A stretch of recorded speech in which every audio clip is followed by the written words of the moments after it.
It's not doing what Hello, everyone. Today you are tuning into Wisdom Talks. We are talking about the spirit of shyness. If you are a person who is experiencing this, you're shy, you don't want to go out and meet people, like there's just this awkwardness in you. Today we are going to talk about it, and maybe you're just going to be set free while we're talking about it. Our guest today is Andrea Skjetne. She is my friend from Norway. We do a lot of stuff that, she's broadcasting in a place where, and we did a lot of things together, worshiping Jesus, just spending time with Jesus in Norway. Hey Andrea, could you say hi to our audience? Hi. You're so good. Andrea, could you please give us a little bit of background about yourself? What do you do and where are you from? Sorry. Yeah, sure. I am a teacher. I work at like a grade school here, not far from my home. I have like pupils who are like 6, 7, 8 years old. Um, and I live in the very north of Norway, but I'm originally from like the middle part of Norway, Trondheim. Yeah, and grew up on a farm there. We had Yes. cows when I was growing up. Mm-hmm. Yeah, and It's really fascinating. Because we have this kind of, for example, in the Philippines, when you're growing up in a farm, we have this concept of kind of like in the mountains and far far away from the city. But actually, the farm in Norway is a little bit different. It's more.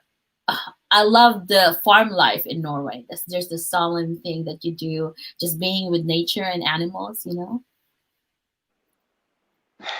Yes. yeah, Uh-huh. it was a great way to grow up. Yes, Yeah. amazing. Um, I want to know how you met Jesus, and then, what was the thing that you were dealing with while you were growing up? Yeah, I grew up in a Christian home, so I would say that I've always known Jesus in a way. I Hmm. have never said that I wasn't a Christian or never thought that I would not go to heaven if I died. But I didn't know him like I do Yeah. now. And I Hmm. didn't know that you could, because I grew up in what was at the time the state church of Norway, which is Lutheran and kind of high church, and like no free, like all scripted prayers and like liturgy and stuff, uh, and we didn't talk about the Holy Spirit at all, and it wasn't kind of, we didn't pray at home. Like my parents would read the children's Bible to me, but well, we would pray like the Our Father, the Lord's Prayer, uh, in the evening, but like no, like I don't know, like we wouldn't share our thoughts about God or anything. So I found, and we didn't do that in church and or with my friends. But so I was kind of, when I was a teenager, I was like finding it really hard to talk about God because that was so private. Um, Hmm. yeah, but I did pray to him on my own, but it was only like, I need something. Yeah. Hey God, give me this. Mhm. Yeah. And then someone introduced me to the thought that you should actually like thank God for stuff when you meet him. And then my prayer life started to develop. And then yeah, I don't know what, um, some really important things that has happened along the way will be when we started to go to a different church when I was like 17. The pastor there, I was so like, is it possible for a pastor to talk about something that actually intrigues teenagers? Like he was just, it was just really like expository Bible teaching. Like this is what it says, this is what it means. Now go live it. And I was like, whoa, can we do this? Wow. So that really helped. Yeah. Um, Getting me on the path towards being more mature in my faith. And it was during those years that I kind of understood that soccer isn't supposed to be like the number one thing in my life because it had been up until then. And I realized at the age of like maybe 19, 20 that Jesus is actually supposed to be like the main thing in my life. Yes. Uh, hmm, this is different. Did you expand a little on how soccer was the main thing in your life? Because a lot of people will not even understand why soccer is the main thing in your life. Oh How did yeah. it come to be? Well, it was just because I loved playing soccer and I really wanted to, well, that was kind of a childish dream. Like whenever anyone told me, like, asked me what you want to do, I want to be an actress or a soccer player. But yeah, I didn't want to be a teacher. But Mhm. yeah, I could have played soccer all day. Like I loved it. Um, Mhm. so yeah, it was, and I loved watching it as well. Like I used to say in my teens that I think I will die either from suffocating in my own spit because I am so bad at swallowing the right way, or from a heart attack watching a soccer game. Wow, Yeah, yes. Uh-huh. and it Mhm. was a lot of fun, but it's so much better when Jesus is the center of my life because Mhm. I never lose that. Like I was rooting for England and they always lost. Always in the end. Like they never got to the Yeah. finals. So it's like, ah. And you're so like, ah. Yes. It's not healthy, I think, when you're very into soccer. Mhm. But Yes. it is fun as Mhm. well as So a lot of heartbreaking. people, people might be wondering, it's okay, guys. You can play soccer, you can watch soccer, it's not a problem. But when soccer becomes the main thing in your life, the only reason why you actually exist and why you want, the thing that gives you excitement in life, that is wrong because, Yes. Jesus has to be the first one. Soccer is Mhm. more amazing when Jesus is there with you, Yeah. watching you together, watching together with you, watching the game, or right there with you playing with you, in your, how you do it as a Christian. But that's very interesting. I want to know, how did you become this, shy person? I know you from before, and I remember, guys, there was a time when Andrea would just go to church, and I'm there, I'm the person that after church, I kind of put it in my heart, like, I'm gonna help my pastor, I'm gonna talk to a lot of people and say hi. But genuinely, it made me really happy to connect with people while I was in church. And then because I get so busy, Andrea would just leave without even saying hi to me. And we are friends, like really friends. And so I would feel like I was in church and I would feel like something was missing. So the kind of person that I was like, I'm gonna tell you what happened. I'm gonna tell it to you, even if it will sound painful. So I texted her and I said, "Why didn't you say hi to me? I missed out on you today.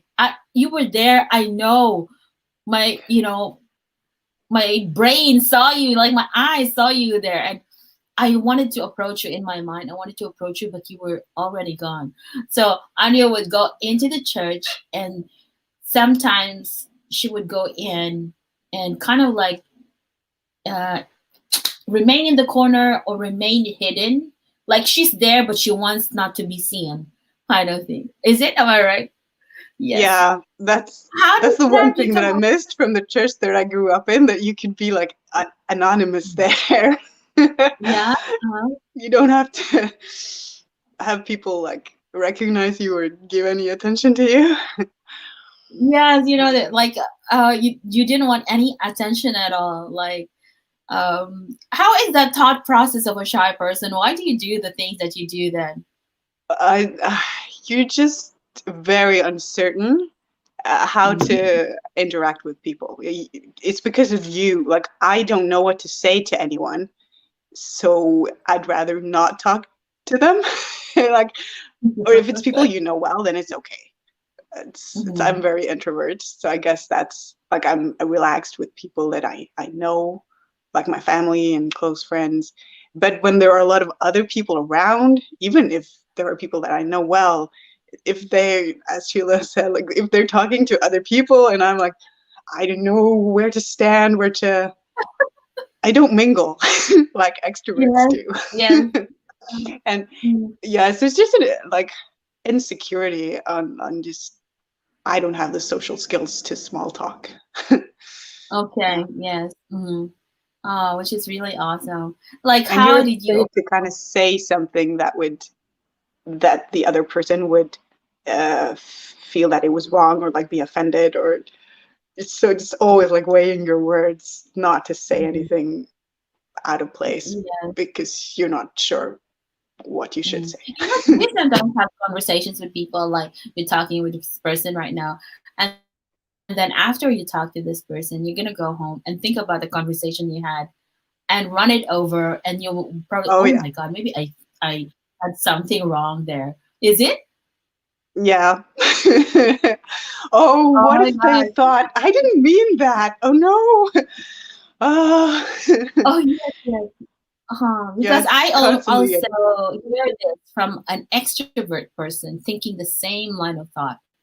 And um I thought it was weird because for me, I go there, I talk to you, I don't even think about the things that we were talking about anymore. It's like it's ah. gone for me. Yeah, so it was very different for me also. Mm, I want to know how you overcame from being this shy person, because to me it was really a surprise. Like for me, it was like, oh, Andrea, she'll never be this shy person anymore. I know it's gonna be layers of layers. You're gonna get over it layer by layer as Mm. you step into another level of freedom. Then you're gonna gain a lot more freedom from there. But for me, I was thinking about like it was so surprising for me that, oh, she has her own page now on Facebook, and oh, she sends me snaps of her singing in the fields, and when she's doing that, I said that was so immaculate. Like, wow, I really love that, and I kept on wondering, what if she just put it out there? Like a lot of people will be blessed if they see her worshiping in the fjords, and why can't she just put it on the internet? And one day I woke up and then there she is, and I was so happy. So I want you to tell us your thought process and how you overcome shyness. What was it that actually made you come out and say, hey, I'm going to do this for Jesus, or for me and him. Mm. Yeah. Yeah, it was a very gradual thing. Because I was like this, or well, what I used to be, like when you got to know me, since I don't know, maybe I was 14, 15 years old. Um, and it was worse like in my late teens than in my 20s when we met. Uh, and yeah, it, I was kind of stubborn, I guess. Like I never went to any like psychologist or anything. I never talked to anyone about this. I was like, God is going to help me with this. He's going to heal me. But I was constantly asking him to kind of just snap his fingers and just take all my problems away. So the Mm. process was very slow because Mm. I didn't really want to face my problems. I just wanted them to go away. And I didn't think that I could do anything about them. I was just kind of feeling sorry for myself and like looking at everyone else and like comparing myself to all the people who were so good at talking to people, and just like, oh, I could be effective for the kingdom too if I knew how to talk to people. Yeah. Yes, it's And awesome. then I was lucky, I don't know how this happened, but I was blessed to like not be afraid to go places. So I did get to like go on a missions trip to Israel, or we usually say the Holy Land. We were both in Israel and in Jordan and on Mm. the West Bank, and that it was only like 2 weeks of my life, but that was very impactful for me, and just hanging out with Israelis and Palestinians and other Norwegians. And yeah, that was one of those trips that really impacted me as a person and in my walk with God. Um, and I got to go as a voluntary worker with a Norwegian missionary organization. I went to Ecuador when I was 23, um, without knowing really. Well, I knew one person that I would meet there eventually, but so I could do these kinds of things, Mm. strangely enough. So Yes. I did develop a little in that, and Mm. um, yeah, went on like Erasmus exchange with my university to England. Um, so when I came to study in Tromsø after my studies in Oslo when I was 25, and then there came I was became part of a church that's in the north. We congregations aren't that big and there aren't that many people, so Mm. whoever can do anything gets to do Yes. stuff.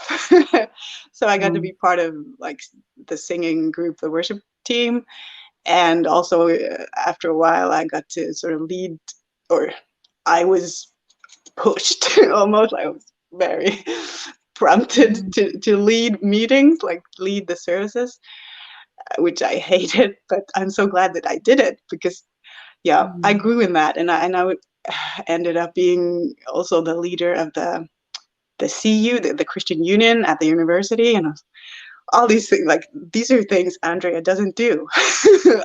I don't do Yeah. those kinds of things. But all that time in Tromsø was just like Andrea does things she don't know how to do. I was constantly like feeling that I'm living outside my comfort zone every day. The first time I was Yeah. going to lead a meeting in the church, I came in the doors and I started like bawling my eyes out. I was so terrified. But Yes. yeah, this anyway, it's been like a very like a spiritual struggle as well Mm-hmm. as a mental thing. I'm sure like if I had gone to a psychologist, I would probably come out of this before. But what really Mm. did it for me after having had this process of developing and Mm. seeing real progress, but it was not until I came to this house where I live now. I was 4 years in Tromsø, and then I moved to the very north to this town. And after almost a year here, I moved outside here to this village in this lovely house that I am in now. I've been here for Mm. almost 6 years almost. Uh, and I guess it's it was when I was about 30 years old that I wasn't working full time as a teacher then, so I had a lot of time. Um, my other job was not very strict schedule wise, so I had like 4 days a week that I could be right here on Papa's lap, just praying. Mm. I would often pray for like 4 hours every morning, except for the one day I had to be in school.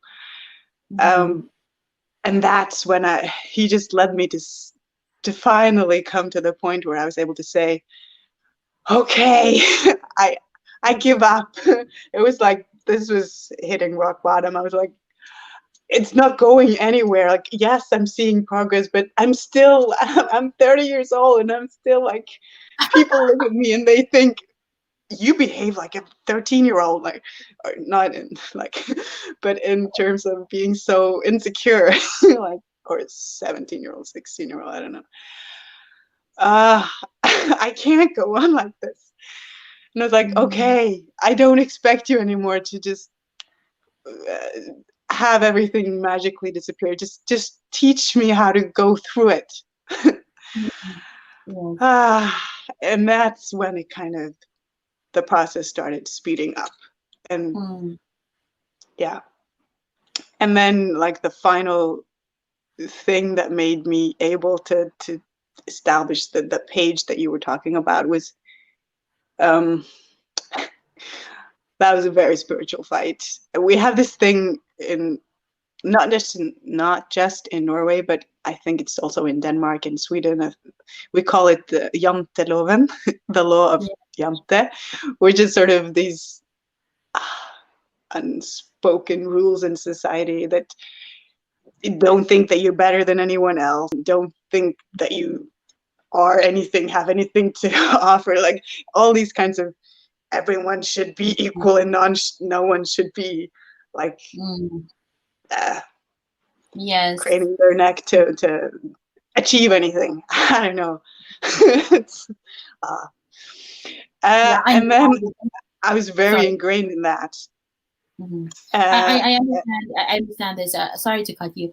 This spirit of Yante is something that I actually felt when I came to Norway. I didn't know it at the time, but there's some kind of spirit that hovers around you, and you're not supposed to be uh extra.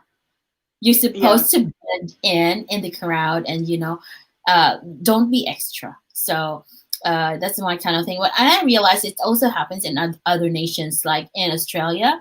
They call Oh, it the tall poppy syndrome. So like if you're, a poppy is a flower and they grow up. When you are tall, they cut you. They cut uh, you. So that's the tall poppy syndrome in Australia. But it's also happening in Norway, which is called the Yante, and a lot of people don't know anything about it if you have not been in Norway. But it's actually so it's so ingrained in every Norwegian that even people who are already experiencing freedom in the Lord has they live by these unspoken rules, and they have a hard time being free. And there's this always the spirit of awkwardness within them. And a lot of people don't understand that when I see you, this freedom is actually very meaningful. And you're just stepping into something that the Lord is actually like, kind of like a water in the desert, it's starting to happen. It's beginning, people are beginning to be free from this spirit. But it's amazing how, you know, how everybody is affected by Yantiloven. But please go ahead. Anything more you'd like to share to us? yeah. Um,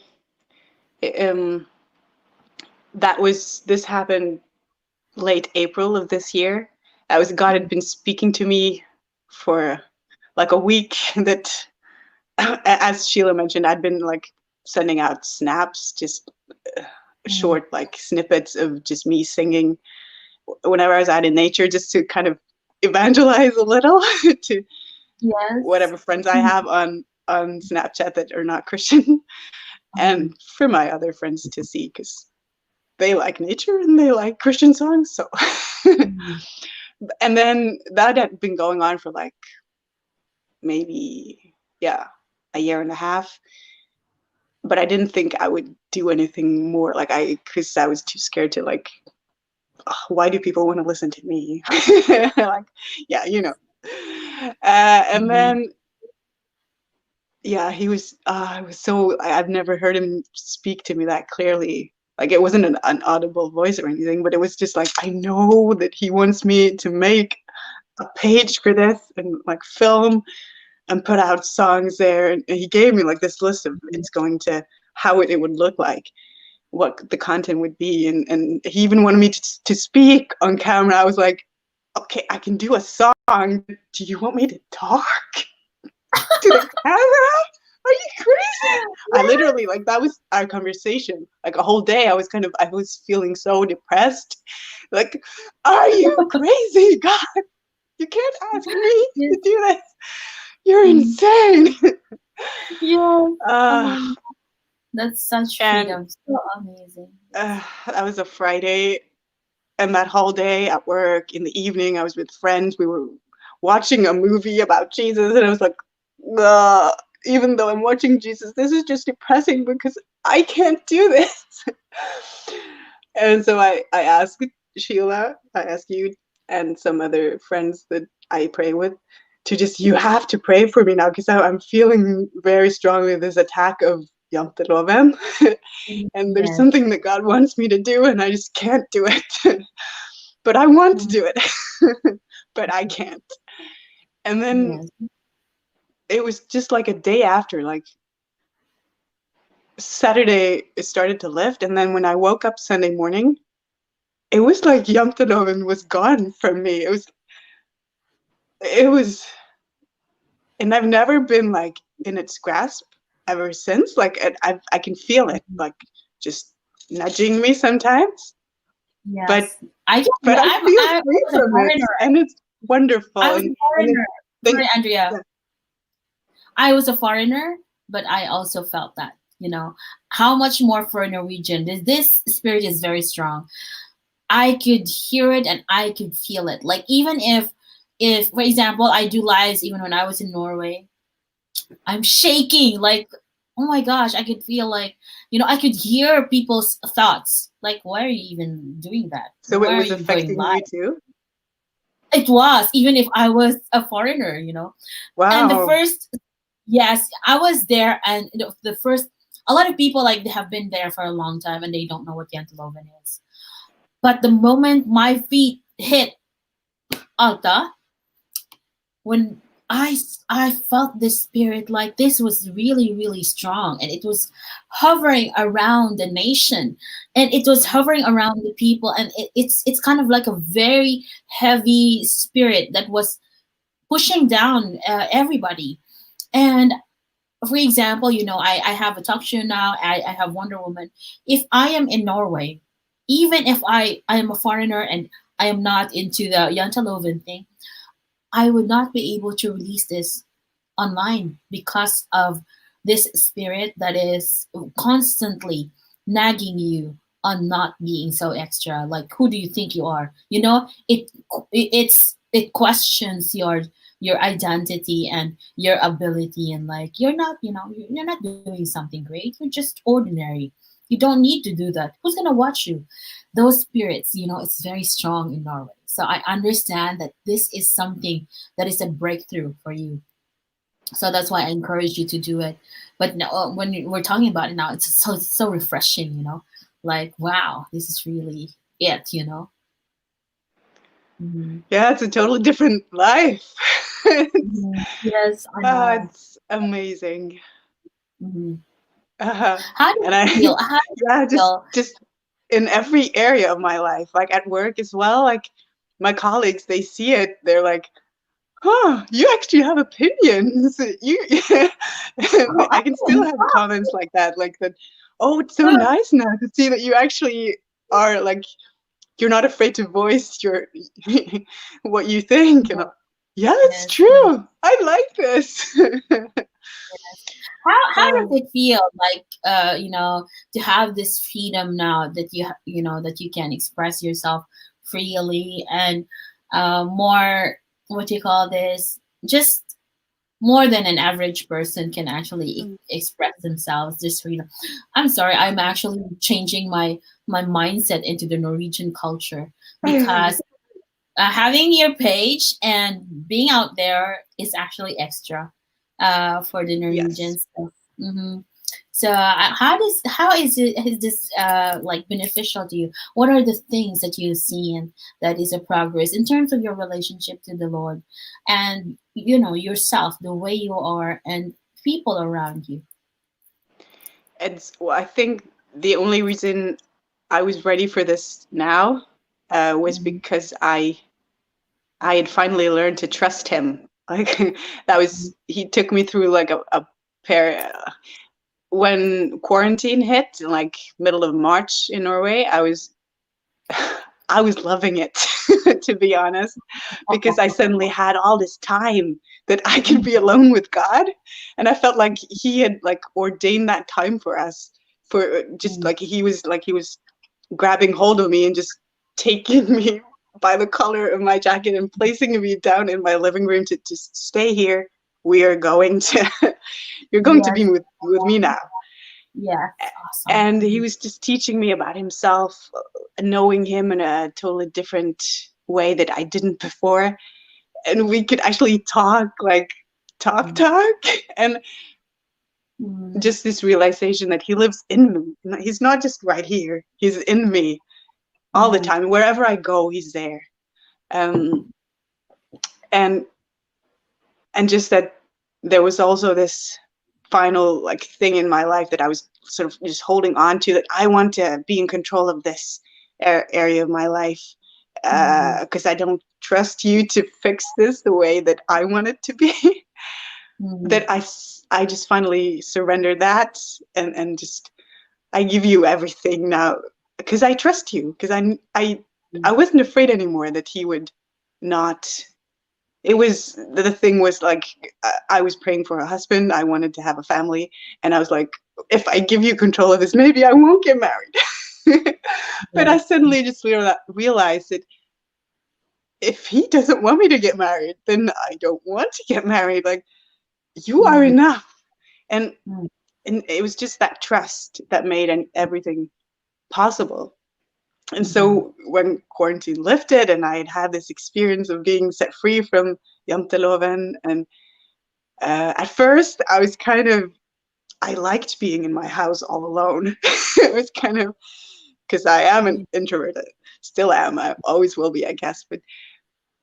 But after having like spent time with people, I was like, oh, this is so much better than it was before.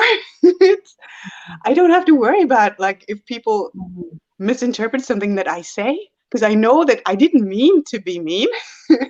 I didn't mean to offend them, and so if they're offended, they should let them just say so, and then okay, if I did Yeah. something wrong, I can say I'm sorry, but I don't have to Mm. constantly go around worrying about, oh, what if they thought that I meant to did, and it's Yes. wow, and I don't have to think of like everything I wanted to say before. It was like Mhm. I couldn't say it without having thought about it for like, I don't know, ages. It felt like so I would hardly say anything. But now I find myself just like just saying stuff, and it's so freeing. Uh, Mm. I don't know. It's just like the incredible feeling of being able to go somewhere and not be nervous. Because when I was a teenager, I was nervous constantly, all the time, except when Mm. I was at home with my family or with my best friend. Mm. Always nervous because of people. So, Yes. it's just, I'm so grateful, and only God could do this. Like, this is such like a proof to me of his existence. Like, I would not be here or not be where I am today if it wasn't for him. So, Yes. he's So good to definitely hear. the best Mm. psychologist, psychiatrist there is. Absolutely. Absolutely. I think in at one point in our lives we actually need this psychiatrist, psychologist, to there's a lot of things that the world, the fallen world has affected us, and we need a psychiatrist. But Jesus could be your psychiatrist if you're undergoing something right now. You're listening to this broadcast, or you're in the replay and you're undergoing something like the spirit of shyness, because shyness is actually a spirit that, when it touches you, like, I'm shy, so if you are going through something like that, I know that Jesus can help you. He could be your therapist. You can talk about it with him. Just, be open and be honest. Even if you're frustrated, Jesus is not going to be angry if you're frustrated. If you tell him all about how you feel, whatever it is that you're going through, whatever you think, what kind of emotion you have that is holding you down, uh, making you feel sad, depressed, or held down. Because, where the Spirit of the Lord is, there is always freedom. Freedom also means joy. Because when you have freedom, you can express yourself. There's nothing in the world that is more amazing than you being yourself, because there is no one else that is like you. You are unique in all that you are, and the world needs someone like you. Today, Mm. Andrea, you would like to experience. We would love for you to be singing in the fjords, but everybody right now in Norway, it is the Mørketid, which means, did I say that right? Yeah, Mørketid. it's dark. It's dark. Everything is dark, so you cannot sing in the fjords, and it's very cold. So this is the time when the northern lights would really come out and dance into the sky. By the way, just to notice, I have a heart like you have. You know, the heart, and your back. You have a heart. Ah, Yes. yeah. This, yeah, Jonita sent it to me. She sent it to me. Anyway, so we would like to hear you sing us a song, please. And I would put you on like a solo thing here when you are ready on your piano. but I will be here in the background. I'm gonna be joining you afterwards. We're just gonna be listening to you, uh, watching you play. Could you share to us what you're gonna play right now? Yeah, it's a song that I wrote a few years ago, and it's in Sami. Mm, It's the language of the indigenous people of, well, not just Norway, but Finland and Sweden and Russia. Um, mm, and it's called Herra Itmel, which means Lord God. mm. Yeah, and Yeah, yeah. we'd love to hear you. Oh, ready when you are.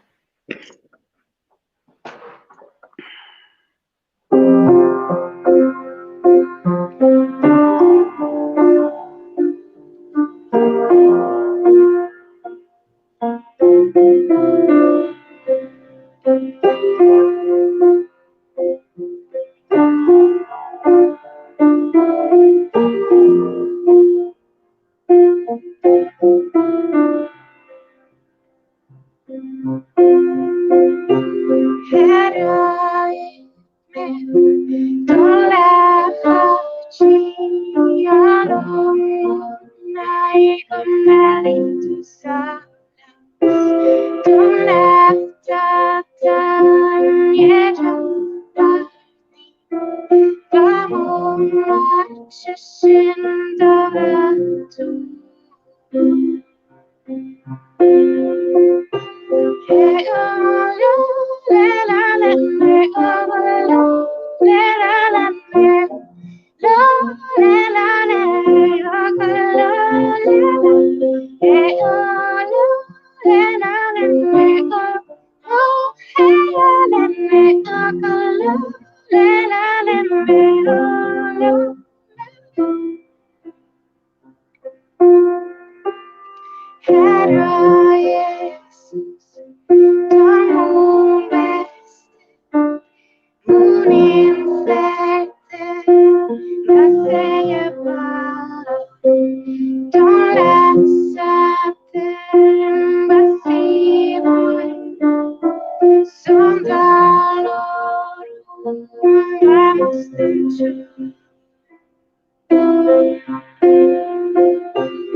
Oh, Andrea, that was so beautiful. Thank you.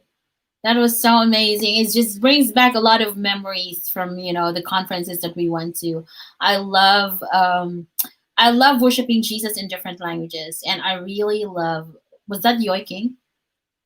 Some of Yeah, it. I'm trying to. I didn't grow up with this. I've learned this language as a grown up, though I Mhm. have Sami roots, but it's not, I didn't grow up learning yoiking, but I've learned a little as a grown up, but so I'm trying. Mhm. That was really beautiful. I really love it. We would like to ask you if you could, sorry, maybe um, record it. Or the do a recording of that music when you are free, and then broadcast it at the feet of the one. And Andrea is also a content creator of Wonder Woman Academy, so if you could post it there and at the feet of the one, which would be really really amazing.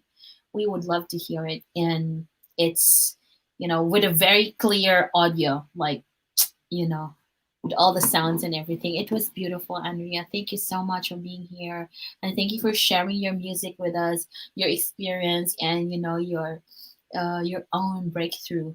Thank you so much. Yeah. Thank you for letting me be here. This is really nice.